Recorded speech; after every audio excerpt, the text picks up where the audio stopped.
안녕하십니까. 안신학교 교과 해설로 진행하는 김상래 교수의 성경 강좌에 오신 우리 구독자와 애청자 여러분을 진심으로 환영합니다. 제3기 마가복음 교과 해설을 진행하다 정말 불의의 자전거 낙상 사고로 이렇게 중간에 중단하게 되어 정말 죄송합니다. 사고가 꽤 큰 사고였었는데 보시는 것처럼 이렇게 회복될 수 있도록 기도해 주시고 또 염려해 주신 모든 분들께 진심으로 감사를 드립니다. 앞으로는 저 자신의 건강에 대한 청직이라고 하는 자각을 다시 갖고 그런 일이 없도록 저 자신 잘 관리하도록 하겠습니다. 이 요한복음 해설을 다시 시작할 수 있도록 특별히 한 분이 도와주셨습니다. 지금 거의 회복이 되었습니다만 아직은 제가 이전처럼 이런 사역에 전적으로 투여하기는 조금 힘이 필요합니다. 그래서 이 PPT를 준비한다거나 또 편집을 하거나 업로드하는 이런 일들을 대폭 시간을 줄여서 저는 촬영만 할 수 있도록 한 분이 도와주셔서 이 요한복음 교과 해설도 다시 시작할 수 있게 되었습니다. 역시 감사를 드립니다. 이번 제4기 교과는 요한복음 연구입니다. 그것도 주제로 살펴보는 요한복음입니다. 사복음서 중에 요한복음이 가장 신학적인 책이라고 흔히 이야기하지요.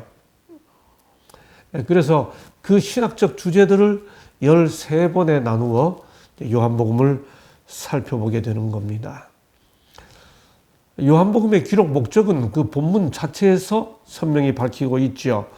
20장 30절 31절 오직 이것을 기록함은 너희로 예수께서 하나님의 아들 그리스도이심을 믿게 하려 함이요 또 너희로 믿고 그 이름을 힘입어 생명을 얻게 하려 함이니라. 이번 13번의 요한복음 주제로 살펴보는 요한복음 연구를 통해 이 목적이 꼭 이루어졌으면 좋겠습니다. 오늘은 그 일과로서 길을 보여주는 표적들이라고 하는 제목으로 살펴보겠습니다. 여러분, 그런데 이 길을 보여주는 표적들 하는 제목을 보는 순간 무엇이 떠오르시나요? 인생의 길, 어떤 삶의 길, 이런 생각이 드시나요? 이 길을 보여주는 표적들이라고 하는 이 교과 저자가 표현한 이 표현은 signs that point the way 라고 하는 문장입니다. 제가 볼 때 the way, way 뒤에 a way 혹은 ways가 아니고 the way라고 하면 이거는 틀림없이 길이신 예수 그리스도를 가리키는 표현일 겁니다. 그래서 길을 보여주는 표적들이라고 해서 인생의 길, 삶의 길, 이제 이런 느낌보다는 그 길, 즉 길이신 예수를 가리키는 표적들, 그 길을 가리키는 표적들, 이렇게 번역하는 것이 우리 독자들의 오해를 줄이고 이 교과 내용을 선명하게 이해하는데 더 분명하지 않을까 생각합니다. 이 교과 저자는 길이신 예수 그리스도를 보여주는 표적들을 이번 첫 주에 3가지를 살펴보도록 제시합니다. 첫 번째가 가나의 혼인잔치입니다. 내용은 잘 아시죠? 주님께서 갈릴리 가나에 가셨습니다. 거기 어머니도 계셨고 예수와 제자들도 함께 그 혼인잔치에 청함을 받고 있었습니다. 포도주가 떨어졌죠. 그때 주인이 와서 당황하고 있을 때 예수께서 항아리에 갖다가 6항아리였죠. 그때 물을 채우라. 아구까지 채우니까 물을 갖다가 줘라 하니까 그게 포도주가 됐습니다. 여러분, 이게 이 포도주가 포도즙, 우리 교과 해설도 설명하고 있습니다만 사실 이번 주에 우리가 주목해야 할 부분은 이 가나의 포도 기적, 혼인잔치에 있었던 이 기적의 그 세부적인 어떤 그런 우리의 관심사보다 이 기적이 the way, 그 길이신 예수를 어떻게 보여주는가, 그걸 이제 이해해야 하는 거죠. 예, 이 기적의 결과는 뭐였죠? 물을 포도주로 바꾸었습니다. 물을 포도주로 바꾸었다는 이 예수의 첫 이적이 여러분에게 뭘 상기시켜 주나요? 예수께서 이걸 첫 이적으로 행하셨어요. 유대인들은 예수께서 물을 붉은 포도주로 바꾸는 순간 어쩌면 그들이 잘 아는 한 기적이 생각났을 겁니다. 뭐죠? 나일강을 붉은 피로 바꾸었던 모세의 그 이적. 예. 이게 물론 이게 포도주가 아니고 포도주 뭐 이런 건 제가 다시 설명하지 않겠습니다. 여러분, 유대인들에게 선지자 하면 누구예요? 왕 하면 다윗이지요. 제사장 하면 아론이지요. 근데 선지자 하면 누구예요? 조상 하면 아브라함이고, 선지자 하면 모세입니다. 그야말로 유대인들에게 모세는 그 선지자입니다. 모세가 신명기 6장 22절에 보면 이적과 기사, 표적을 행했다고 그러죠. 다시 신명기 26장 8절에 보면 또 역시 이적과 기사로, 여호와께서 모세를 통하여 이적과 기사로, 모세는 이스라엘 백성들에게 그들을 가나안 땅으로 인도하도록 부름을 받고 애굽에서부터 이렇게 이끌어내고 광야 생활을 인도한 말 그대로 그 선지자입니다. 그래서 신명기 18장 15절 잘 알죠. 내 하나님 여호와께서 너희 가운데 내 형제 중에서 너를 위하여 나와 같은 선지자 하나를, 모세가 이 약속을 한 다음 이스라엘은 계속해서 모세와 같은 선지자를 기다려왔습니다. 그 모세와 같은 선지자를 뭐라고 부르죠? 그러니까 유대인들은 피차 그 선지자 이렇게 하면 그게 누군지를 금방 다 알아차렸습니다. 모세와 같은 선지자를 그 선지자 이렇게 불렀지요. 그래서 침례 요한이 왔을 때 사람들이 요한에게 물었습니다. 네가 만일 그리스도도 아니요 엘리야도 아니요 그 선지자도 아닐진데, 요한에게 그렇게 말했습니다. 예수께서 표적을 행하자 요한복음 6장 14절에 보면 그 사람들이 예수께서 행하신 이 표적을 보고 말하되 이는 참으로 세상에 오실 그 선지자라 하더라, 이렇게 했죠. 그 선지자라 하더라. 다시 요한복음 7장 40절에 보면 이 말씀을 들은 무리 중에서 어떤 사람은 이 사람이 참으로 그 선지자라 하더라. 결국 뭐예요? 가나의 혼인잔치에서 예수께서 물을 포도즙으로 바꾸는 이 기적을 통해 유대인들에게 뭘 보여주신 거죠? 이분이 모세와 같은 선지자다 하는 것을 보여주는, 가리키는 표적이 된 거지요. 가나의 혼인잔치는 유대인들에게는 예수께서 모세와 같은 그 선지자의 실체구나 하는 사실을 깨우쳐주는 기적이었다고 하는 사실입니다. 오늘 우리도 그걸 이해해야 하는 거죠. 가나의 혼인잔치를 보면서.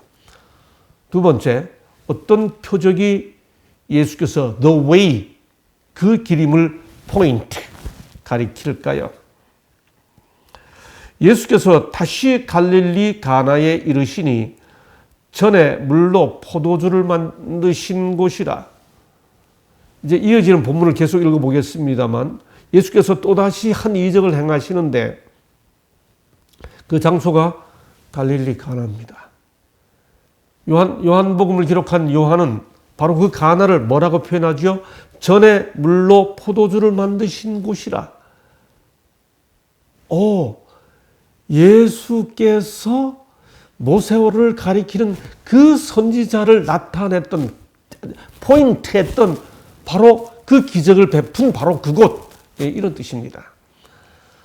그곳에 왕의 신하가 있어 그의 아들이 가버나움에서 병들었더니 그가 예수께서 유대로부터 갈릴리로 오셨다는 것을 듣고 가서 청하되, 뭐라고 청하죠? 내려오셔서 내 아들의 병을 고쳐주소서 하니 그가 거의 죽게 되었습니다. 그런데 여러분, 이런 요청을 들은 예수께서 뭐라고 말씀하시는가? 예수의 대답을 한번 들어봅시다. 예수께서 이르시되, 너희는 표적과 기사를 보지 못하면 도무지 믿지 아니하리라. 이 말은 무슨 말입니까? 지금 아들 병 고쳐달라고 와서 아들의 병을 고쳐주소서라고 하는 이 아버지가 믿음이 없다는 말입니다. 지금 보니까 어떤 표적을 봐야 믿지. 너 지금 나한테 요청하는데 믿음 없지. 나 믿지 않지. 그 말이죠. 이 말을 일종의 책망이죠. 그러자 이 말을 들은 이 아버지가 깜짝 놀랍니다. 그래서 화들짝 놀라면서 뭐라고 말하죠? 그 왕의 신하가 이르되, 주여, 내 아이가 죽기 전에 내려오소서. 표적을 보지 않았는데, 기사를 보지 않았는데 죽기 전에 내려오소서 하고 간청합니다. 마치 야곱이 야복 강가에서 내게 축복하지 아니하면 가게 하지 아니하겠나이다. 여러분 오해하지 마세요. 야곱이 그 말을 할 때 하나님 복 안 주시면 절대 못 갑니다 하고 하나님의 의지를 꺾어낸 거 아니지요. 내게 축복하지 아니하면 무슨 말이에요? 나 지금까지 내가 온갖 계획 세우고 내 꾀대로 내 지혜대로 살아왔는데 주님이 나와 함께하지 아니하면 나 아무것도 할 수 없습니다. 다시 말해 자기의 강한 의지를 표현한 것이 아니라 자기를 다 주님 앞에 내려놓는 신앙을 고백하는 것이죠. 여러분, 우리 부모들이 아이들 앞에 항복하는 순간이 있습니다. 아빠 뭐 해 주셔야 돼요? 이게 아니고 아빠 잘못했어요. 뭐 이렇게 너 왜 그러니? 이렇게 하잖아요. 우리 부모들이 아이들이 자기를 내려놓는 순간 무장해제가 되는 것처럼 우리 주님도 우리들이 주님 앞에 우리 자신들을 내려놓을 때, 무장해제할 때 주님은 우리에게 주신 것 외에는 다른 아무 선택을 안 하십니다. 그때 주님이 야곱을 너 이름이 뭐냐 하고 이스라엘로 너가 나를 이겼다 라는 뜻으로 이스라엘로 바꿔주시잖아요. 주여 내 아이가 죽기 전에 내려오소서. 이 순간은 이 사람이 그런 심정을 고백한 거지요. 그러자 예수께서 이르시되 가라 내 아들이 살아있다 하시니, 살아있다 하시니, 살았다 하시니 아니고 살아있다. 예. 마치 현재처럼 이야기하는 거죠. 이 교과책이 다 그 문법적 의미를 다 설명하고 있으니까 꼭 읽어보세요. 그리고 본문을 이어서 이렇게 해설을 합니다. 그 사람이 예수께서 하신 말씀을 믿고 가더니, 와우. 이 사람은 표적과 기사 아무것도 본 게 없었어요. 여기서 우리는 뭘 하나 배우죠? 표적을 보고 믿는 게 아니고 믿으니 표적이 일어나는구나. 순서가 바뀌었죠. 믿고 가더니 내려가는 길에서 그 종들이 오다가 만나서 아이가 살아있다 하거늘 그 낫기 시작한 때를 물은즉 어제 7시에 열기가 떨어졌나이다 하는지라. 어제 7시에 하는 것을 봐서 이 사람이 집으로 돌아가는 일에 하루가 걸린 거지요. 그의 아버지가 예수께서 내 아들이 살아있다 말씀하신 그때인 줄 알고 자기와 온 집안이 다 믿으니라. 예, 여러분, 표적이 믿음의 결정적 증거일 수 없다는 거지요. 예수께서는 그 순서를 분명히 하셨습니다. 믿으니 표적이 일어난 거죠. 여기 시대의 소망 198쪽은 이 상황을 이렇게 설명합니다. 그는 자기의 의심이 아들의 생명을 희생시킬지도 모른다는 것을 깨달았다. 표적과 기사를 믿지 아니하면 그 말을 듣고 그는 괴로워하는 탄원으로 주여 내 아이가 죽기 전에 내려오소서라고 부르짖었다. 그 다음 그는 야곱처럼 승리하였다. 구주께서는 자기에게 매달려서 심히 필요한 것을 간청하는 영혼을 물리칠 수 없다. 제가 아까 설명드린 바와 같죠. 예수께서 말씀하셨다. 가라, 내 아들이 살았다. 그 신하는 전에 결코 맛보지 못했던 평화와 기쁨을 가지고 구주가 계신 곳을 떠났다. 역시 이 기적은 예수께서 구주이심을 믿음, 그 말씀으로 믿을 수 있는 분이라고 하는 것을 가리키는, 포인트하는 기적이 된 것이죠. 세 번째는 베데스다 연못의 표적입니다. 여러분, 베데스다라는 말은 참 좋은 말입니다. 이 베데스다라는 이 단어는 두 개의 히브리어의 합성어입니다. 베스라는 단어와 헤세드라는 단어입니다. 베스라는 단어는 집이에요. 베틀레헴 할 때, 벳엘 할 때처럼. 그다음에 헤세드라는 말은 은혜, 자비, 인애, 사랑 이런 뜻입니다. 베데스다 뜻이 뭐죠? 은혜의 집, 자비의 집입니다. 이름 참 좋죠. 그런데 이 사연을 요한복음 5장은 이렇게 기록합니다. 예루살렘에 있는 양문 곁에 히브리 말로 베데스다라 하는 못이 있는데 거기 행각 5이 있고 그 안에 많은 병자들이 와 있었습니다. 근데 전설에 의하면 가끔 그 물이 이렇게 동하지요. 근데 그 다음 본문을 잘 보세요. 물을 움직이게 하는데 움직인 후에 먼저 들어가는 자는 어떤 병에 걸렸든지 낫게 되밀어라. 이게 문제죠. 여러분, 요 문장을 잘 이해해야 합니다. 연못이 동하면 먼저 들어가는 자가 어떤 병이든지 낫는다. 역설적으로 이건 뭐죠? 병이 중할수록 못 들어간다는 뜻이죠.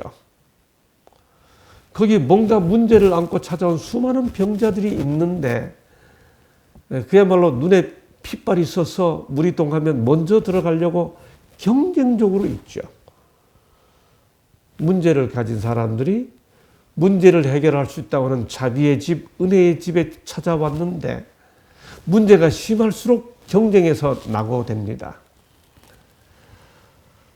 거기 38년 된 병자가 있었습니다. 예수께서 다가가서 그 누운 것을 보고 병이 벌써 오랜 줄 아셨습니다. 38년 된 병자입니다. 굉장히 만성 환자인 거죠.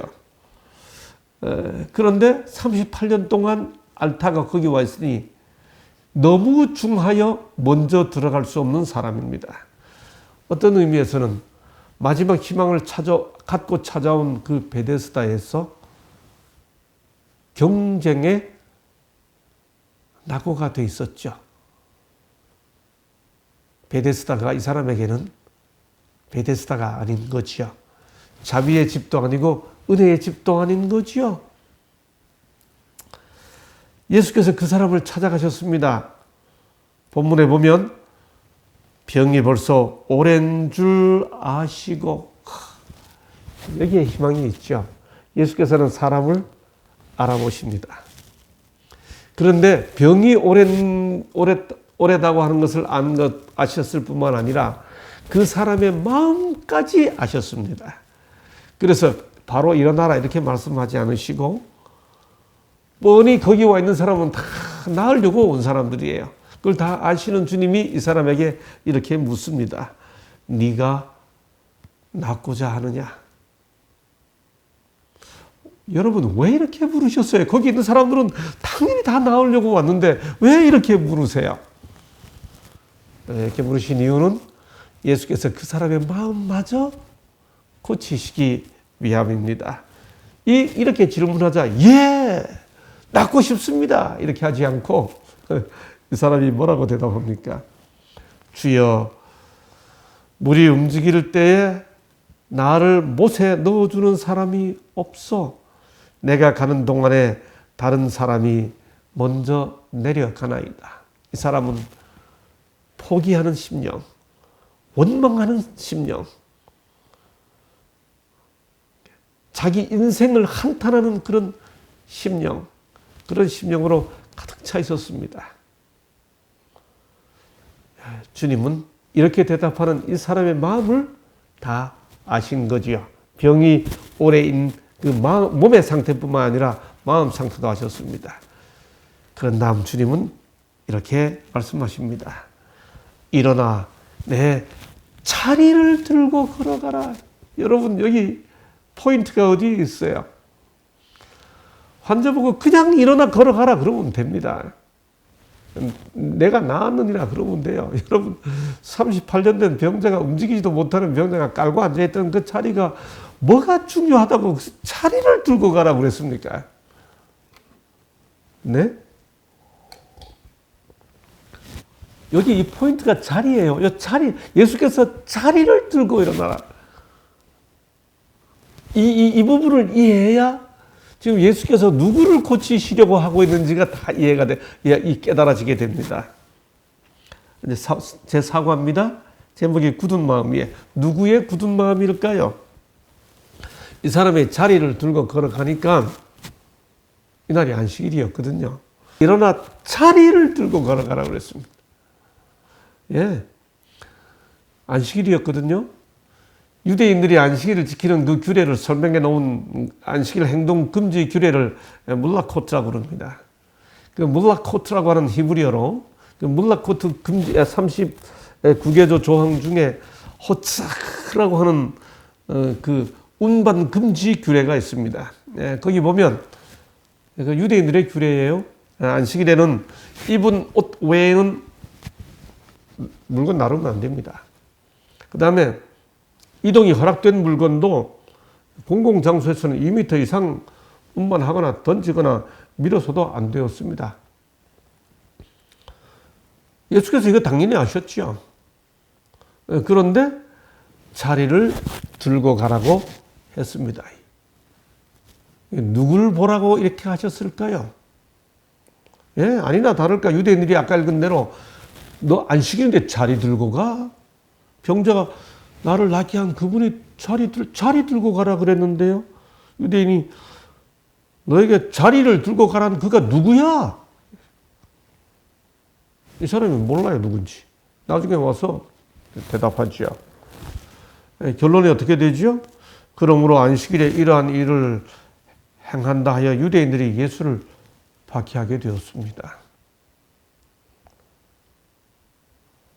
여러분, 이 사건 정말 심각하게 이해해야 합니다. 깊이 생각하며 38년 된 병에서 나은 사람에 대한 관심보다 그가 들고 가는 자리가 먼저 보이는 이 굳은 마음의 사람들. 그래서 안식일에 이러한 일을 행한다 하여 유대인들이 예수를 박해하게 되었습니다.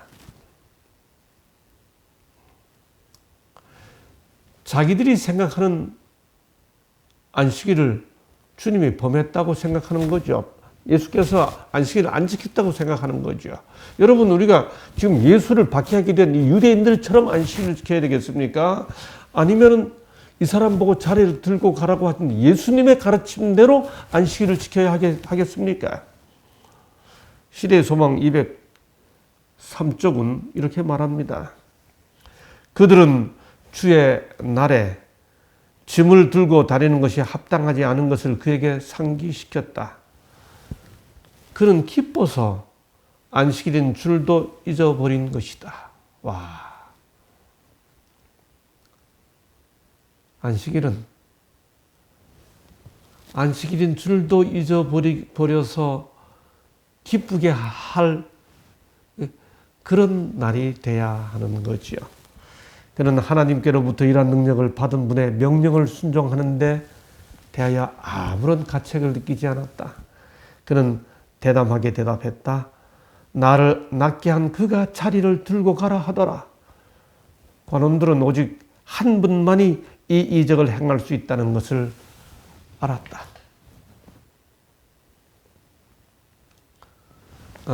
예수께서 지금 무슨 이적을 행하시고 있는 거예요? 네?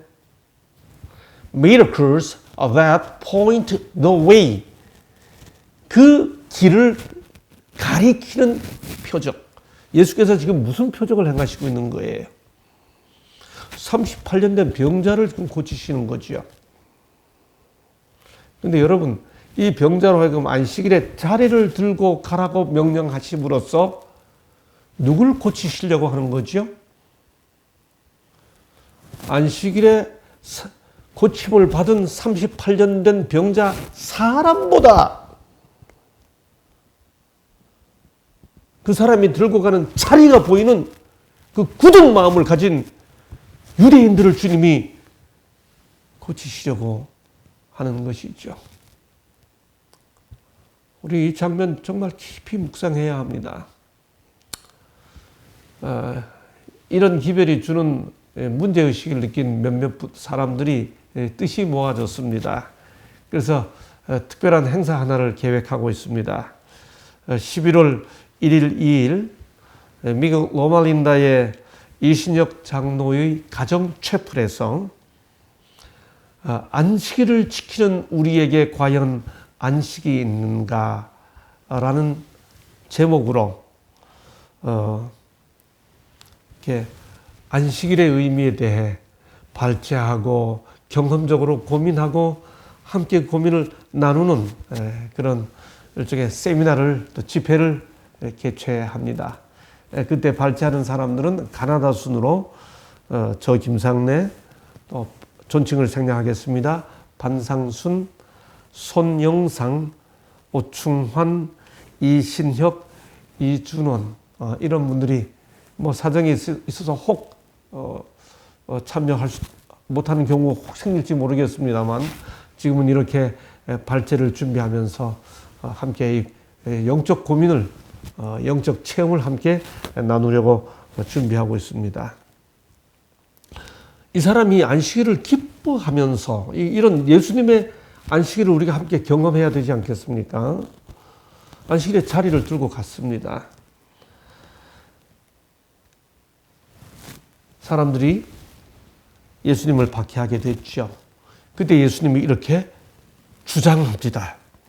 요한복음 5장 17절부터 예수께서 그들에게 이르시되 내 아버지께서 이제까지 일하시니 나도 일한다. 여러분 이거 유대인들 뒤집어질 만한 말입니다. 제가 이 예수님의 표현을 그대로 나도 예수님처럼 안식일에 일하고 싶다. 이런 제목으로 글을 썼더니 어떤 분들이 저를 오해해요.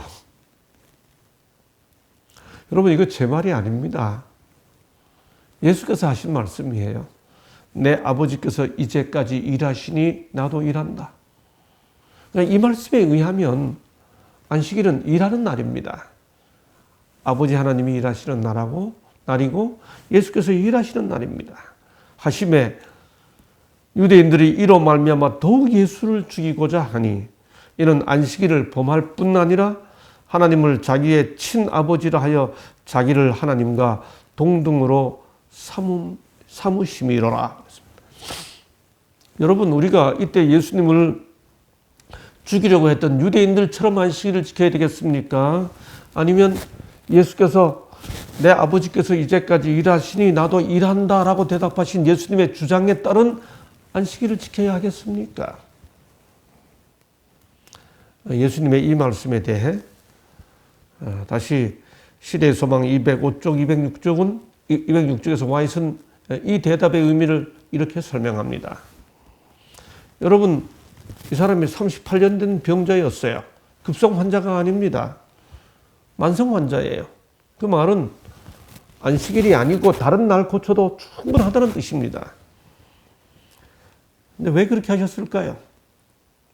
예수께서는 안식일을 축복은커녕 저주가 되게 만든 이 무거운 짐이 되는 요구 사항들로부터 안식일을 자유롭게 하시러 오셨다.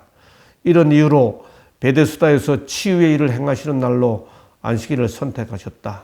예수께서는 주일 중 다른 날에도 병자를 고치실 수도 있으셨을 것이며 그 병자에게 자리를 가지고 가라고 명하지 않으시고 단순히 그를 고치기만 하실 수도 있었다. 그러나 예수께서는 큰 역사를 공표하기 위해 그의 자리를 들고 시가를 통하여 다니라고 명하셨다. 예수께서 자리를 들고 가라고 명하신 게 의도적이었다는 거죠. 그 자리를 들고 가면서 그 굳은 마음으로 사람보다 자리가 먼저 보이는 그 굳은 마음을 고치시는 이적을 행하시기 위해 예수께서 그렇게 하셨다는 거죠. 주님의 말씀대로 아버지께서는 안식일에 일하십니다. 그 아버지께서 일하시는 게 뭐죠? 다시 와이스는 이렇게 설명합니다. 하나님께서 태양의 안식일에 그 직무를 수행하지 못하도록 막으시고 지구를 따뜻하게 하고 초목에게 양분을 공급하지 못하도록 그 온화한 빗줄기를 차단하셔야 하는가? 여러분, 안식일에 햇빛 비치는 건 하나님이 일하시기 때문이잖아요. 천체들이 성일에는 종일토록 조용히 정지해야 하는가? 해달별이 안식일에 안 움직이나요? 하나님께서 시냇물이 들과 숲에 물을 공급하지 못하도록 명령하시고 바다의 물결이 그 쉴 줄을 모르는 조수 간만을 멈추도록 명하셔야 할까? 바다 왜 움직여? 물 왜 움직여? 다 하나님께서 역사하시기 때문이잖아요. 밀과 곡식은 자라나기를 멈추고 익은 포도송이는 그 자줏빛 열매를 맺는 것을 연기해야 하는가? 꽃 피잖아요. 열매 맺잖아요. 안식일에. 초목들은 안식일에는 꽃봉오리가 맺거나 꽃이 피어서는 안 되는가? 다 아버지께서 일하시잖아요. 사람도 또한 이날에 행해야 할 일이 있다. 병자는 돌봐야 하고 궁핍한 자들의 필요는 공급해 주어야 한다. 안식일에 고통하는 자들을 구하기를 게을리하는 자에게 죄 없다 하지 않을 것이다. 하늘의 사업은 결코 중단되지 않으므로 사람들도 선한 일을 결코 중단해서는 안 된다.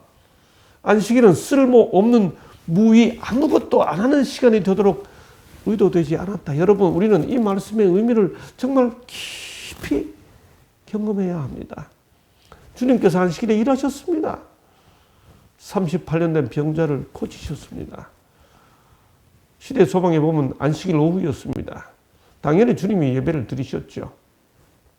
그리고 안식일에 이 병자를 고치신 겁니다. 그리고 굳은 마음으로 이들을 바라보는 사람들의 마음을 고치신 것입니다. 여러분, 우리의 안식일이 이렇게 하신 주님의 안식일, 예수의 안식일이 되어야 하지 않겠습니까? 그렇습니다. 하나님은 안식일에 일하십니다. 그렇습니다. 예수님도 안식일에 일하십니다. 안식일이면 사람을 살리고 사람을 살려내는 그런 역사가 있었으면 좋겠습니다. 여기 한 주부가 있습니다. 제가 개인적으로 참 좋아하는 단어가 하나 있는데요. 한국말인데요. 그 주부들이 하는, 우리 어머니들이 하는 살림살이라는 단어입니다. 이 살림살이라는 단어를 분석해 보면, 이건 제가 어디 사전에서 본 거 아니에요. 제가 어느 날 이 단어를 들여다보다가 깨달았습니다. 아, 이 살림살이는 살리다의, 누구누군가를 살리다라는 타동사의 명사형인 살림, 그 다음에 살다라는 자동사의 명사형은 살이를 합쳐놓은 거예요. 그러니까 살림살이라는 단어는 살리면서 살아가기에. 와, 우리 주부들, 우리 어머니들은 식구들을 살리면서 살아가요. 우리가 다 그 엄마들이 해주는 밥을 먹고 살아가잖아요. 제가 이걸 깨닫고 제 아내가를 쳐다보니 감기가 걸렸든 독감이 걸렸든 심지어 코로나가 걸렸든 아침에 일어나서 밥을 해요. 내가 저 여인의 밥 해주는 밥을 먹고 내가 평생 살고 있구나. 나를 살리면서 저 여인이 살아가는구나. 정말 의미 있는 삶이죠. 여러분, 우리의 안식일이 살림살이 안식일이 되어야 하지 않겠습니까? 예수께서 그걸 보여주셨잖아요. 예, 제가 참 좋아하는 시입니다. 에밀리 디킨슨이 쓴 시. 내가 만약 누군가의 마음에 상처를 막을 수 있다면 내 헛되이 사는 것이 아니리. 내가 만약 한 생명의 고통을 덜어주고 기진맥진하여 떨어지는 울새 한 마리를 다시 둥지에 올려놓을 수 있다면 내 헛되이 사는 것이 아니리. 내가 만약 누군가의 마음에 상처를 막을 수 있다면 내 헛되이 안식일을 지키는 것이 아니리. 내가 만약 한 생명의 고통을 덜어주고 기진맥진하여 떨어지는 울새 한 마리를 다시 둥지에 올려놓을 수 있다면 내 헛되이 안식일을 지키는 것이 아니리. 예. 이런 의미에서 예수께서 내 아버지께서 이제까지 일하시니 나도 일한다. 유대인들은 이 말 때문에 예수를 죽이려고 했습니다. 여러분, 저는 고백합니다. 나도 예수님처럼 안식일에 일하고 싶습니다. 그리고 호소합니다. 우리도 예수님처럼 안식일에 일하십시다. 울새 한 마리를 다시 둥지에 올려놓는 그런 일들을 안식일에 하십시다. 이런 모습이 miracles that point the way, 그 길이신 예수를 가리키는 표적이라는 거죠. 요한복음 5장 17절 이후에 요한은 예수께서 어떻게 자기가 메시아이고 하나님의 일을 하는지를 아주 강하게 변증합니다. 그 요한복음 5장의 뒷부분을 이번 주 교과가 이렇게 설명해 줍니다. 먼저 19절로 30절에 보면 예수께서는 바로 이 일 이후에 아버지 하나님과 자신의 관계에 대해서 이렇게 변증합니다. 글자가 너무 적죠? 제가 그냥 읽어보겠습니다. 그러므로 예수께서 그들에게 이르시되 내가 진실로 너희에게 이르노니 아들이 아버지께서 하시는 일을 보지 않고는 아무것도 스스로 할 수 없나니 아버지께서 행하시는 그것을 아들도 그와 같이 행하느니라. 이 모든 내용. 그래서 아버지께서는 아들에게 모든 심판을 위임하셨고, 그래서 그렇기 때문에 아버지와 아들은 온전히 하나이기 때문에 아들을 공경하지 아니하는 자는 그를 보내신 아버지도 공경하지 않는 거고, 그래서 아버지 하나님과 자신은 밀접한 관계를 가진 하나라고 이렇게 30절까지 이야기합니다. 그 다음 주님은 이어서 31절부터 39절까지 내가 하고 있는 모든 증언이 사실이라고 하는, 진리라고 하는 그 사실을, 그것에 대해 자신을 지지하는 증거, 내 증인에 대해 또 주장하십니다. 그 내용이 이렇게 말합니다. 너희가 요한에게 사람을 보내매 요한이 진리에 대해 증언하였느니라. 그러나 나는 사람에게서 증언을 취하지 아니하노라. 다만 이 말을 하는 것은 너희로 구원을 받게 하려 함이니라. 요한은 켜서 비추이는 등불이라. 요한이 나를 증언하지 않았냐. 너희가 요한 믿었지. 근데 요한이 나를 증언했어. 예수께서 자신을 지지하는 증거, 증인으로 첫 번째 요한을 들었습니다. 두 번째, 그런데 내게는 요한의 증거보다 더 큰 증거가 있으니 아버지께서 내게 주사 이루게 하시는 역사, 곧 내가 하는 그 역사가 아버지께서 나를 보내신 것을 나를 위하여 증언한다. 요한이 나를 증언하고 그 다음에 내가 하고 있는 이 일 자체가 나를 증언한다. 세 번째, 또한 나를 보내신 아버지께서 친히 나를 위하여 증언하셨다. 아버지께서 친히 나를 증언한다. 마지막으로 그 말씀이 너희 속에 거하지 아니하니 이는 그가 보내신 이를 믿지 아니함이라. 너희가 성경에서 영생을 얻는 줄 생각하고 성경을 연구하거니와 성경이 곧 내게 대하여 증언한다. 너희들이 믿었던 침례 요한, 내가 지금 하고 있는 일 그 자체, 아버지 하나님, 이는 내 사랑하는 아들이요 내 기뻐하는 자라 하늘로 또 소리가 났잖아요. 마지막으로 너희가 성경에서 영생을 얻는 줄 알고 성경을 상고하거니와 이 성경이 곧 내게 대하여 증언한다. 예수님의 강력한 변증이죠. 마지막으로 이런 나를 믿지 아니하는 것은 자기 파괴적 모순이라고 예수께서 말씀하십니다. 그러나 너희가 영생을 얻기 위해 내게 오기를 행치 원하지 아니하는도다. 나는 사람에게서 영광을 취하지 아니하노라. 다만 하나님을 사랑하는 것이 너희 속에 없음을 알았노라. 나는 내 아버지의 이름으로 왔음에 너희가 영접하지 아니하니 만일 다른 사람이 자기 이름으로 오면 영접하리라. 너희가 서로 영광을 취하고 유일하신 하나님께로부터 오는 영광은 구하지 아니하니 어찌 나를 믿을 수 있느냐. 그 다음 마지막으로 꼼짝 못하게 하는 말씀을 주님이 하십니다. 내가 너희를 아버지께 고발할까 생각하지 말라.